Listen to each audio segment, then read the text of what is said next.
تعملي احلى طبق بصاره صعيدي. تعالي انا اقول لك على الوصفه.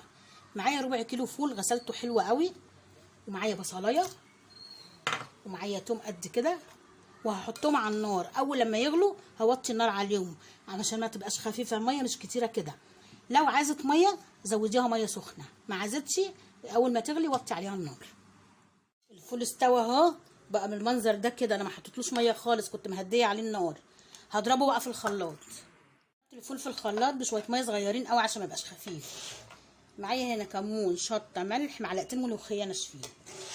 احطهم كده واحطها على النار برضو، احطها على النار تغلي بسرعه. على النار بتغلي. معايا معلقه توم مهروسه، معايا كزبره، معلقه كزبره، شويه زيت.